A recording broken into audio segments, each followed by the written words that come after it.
Hello everyone, कैसे हैं आप सब। उम्मीद है कि आप सब अच्छे होंगे।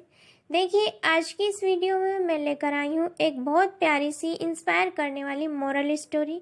यानी कि ये कहानी है एक उदार किसान और एक सांप की।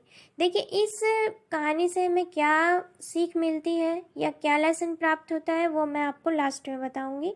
और इसको सुनने के बाद आप खुद ही इसको समझ जाएंगे कि इस कहानी को सुनाने का उद्देश्य या ये मोरल स्टोरी लाने का उद्देश्य मेरा क्या है, क्या पर्पज़ है मेरा। देखिए, एक समय की बात है, एक गांव में एक विनम्र और उदार किसान रहता था। वह बहुत मेहनती व्यक्ति था और ईमानदारी के साथ अच्छा पैसा कमाता था। देखिए, गांव के बाहर उसका एक छोटा सा खेत था जहां उसने फसलें लगाई। ठीक है, उन्होंने अपने छोटे से परिवार को खिलाने के लिए फसल बेच दी और खुशी से रहते थे। कौन? जो किसान था, उसके बारे में बात हो रही है। देखिए, किसान एक मददगार व्यक्ति था और हमेशा दूसरों की मदद करने के लिए पहुंचता था। एक ठंडी सुबह वह अपने खेत में काम करने के लिए तैयार हो रहा था। यानी कि ठंड का टाइम था, यानी कि सर्दियों के दिन थे। तो एक दिन वो खेत में जाने के लिए तैयार हो रहा था।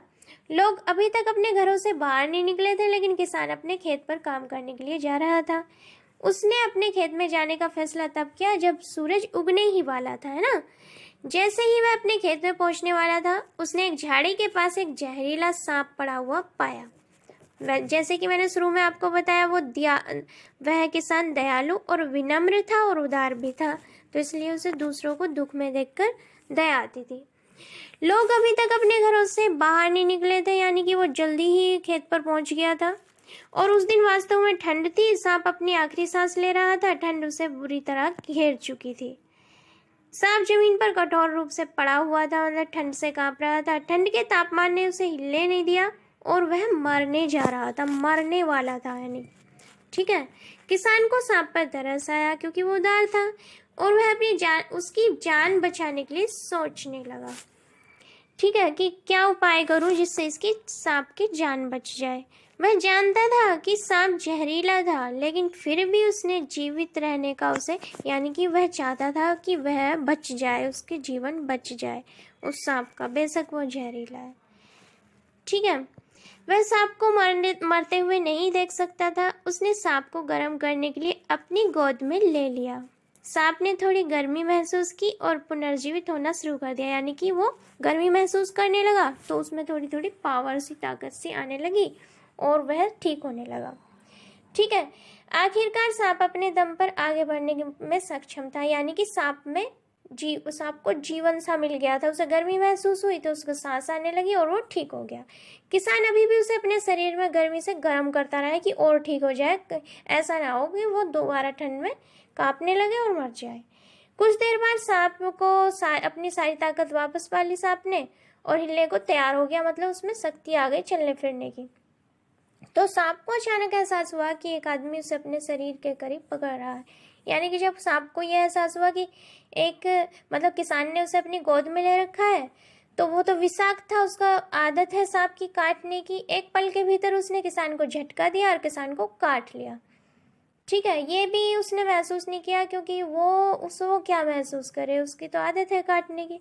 किसान हैरान रह गया और सांप ने किसान के शरीर में अपना जहर इंजेक्ट कर दिया, यानी कि काट लिया तो जहर शरीर में पहुंच चुका था किसान के। देखिए, किसान को अपनी नसों में दर्द महसूस हुआ। वह बैठ गया और अपनी आखिरी सांसें ली, यह सोचकर कि उसने सांप को क्यों बचाया, बस इसलिए कि वह उसे काट सके। उसने सोचा कि मैंने सांप को इसलिए बचाया कि वो मुझे काटेगा। उसने फिर जब उसके पास लोग खड़े थे उनसे बोला कि एक सांप हमेशा आपको काट लेगा। तो किसान, ठीक है, उसने ये कहा कि अगर सांप की आप जान बचाते हैं, यानी कि सांप से आप बच कर रहना, अगर सांप को आप बचाते हैं या उसको अपने हाथों में लेते हैं या उसके पास जाते हैं, तो वो हमेशा आपको काट लेगा। वो चाहे आप उसकी जान बचाओ, चाहे आप उसके कितने अच्छे दोस्त हो, क्योंकि उसकी आदत है काटना। और किसान वो बेचारा मर गया। ठीक है, देखिए, इससे हमें क्या सीख मिलती है। किसान और सांप की लघु कथा की नैतिकता यह है कि इससे हमें यह सीख मिलती है कि हमें कोई भी कार्रवाई करने से पहले सावधानी से सोचना चाहिए। यानी कि हम जिसकी हेल्प करने जा रहे हैं वो आपको नुकसान तो नहीं देगा, उसका आप पर गलत इफेक्ट तो नहीं पड़ेगा, सामने वाले की हैबिट क्या है, ठीक है। एक विषाक्त व्यक्ति हमेशा आपको नुकसान पहुंचाएगा, भले ही हम उसकी गंभीर स्थिति में उसकी मदद करें। यानी कि इंसान की आदत कभी बदलती नहीं है। कोई विषाक्त इंसान है या सांप जानवर है, वो हमेशा ही हमें नुकसान पहुंचाएगा। इसलिए संगति अच्छी रखें, अच्छे इंसानों की हेल्प करें, बुरे लोगों से हमेशा दूर रहें। अगर आप बुरे या मतलब नुकसान पहुंचाने वाले जीव जंतुओं या इंसान की मदद करते हैं तो अपनी सावधानी भी रखें। कहानी में सांप उन लोगों को प्रतिनिधित्व करता है जो हमेशा उन लोगों पर वापस काटते हैं। यानी कि किसान और सांप की कहानी से हमें ये शिक्षा मिलती है कि जो लोग कुछ अच्छे लोग होते हैं, कुछ लोगों की मदद करते हैं, बदले में क्या देते हैं, उनको नुकसान पहुंचाते हैं, उनसे ईर्ष्या करते हैं। तो अच्छी संगति करें, ठीक है, और अच्छे लोगों के साथ रहें और अच्छे लोगों की ही हेल्प करें। अगर बुरे लोगों की या विषाक्त लोगों की या विषाक्त जानवरों की आप हेल्प करते हैं तो अपनी भी सावधानी रखें। किसान केवल ठंड में सांप को मरने से बचाना चाहता था, लेकिन अंत में उसकी जान चली गई।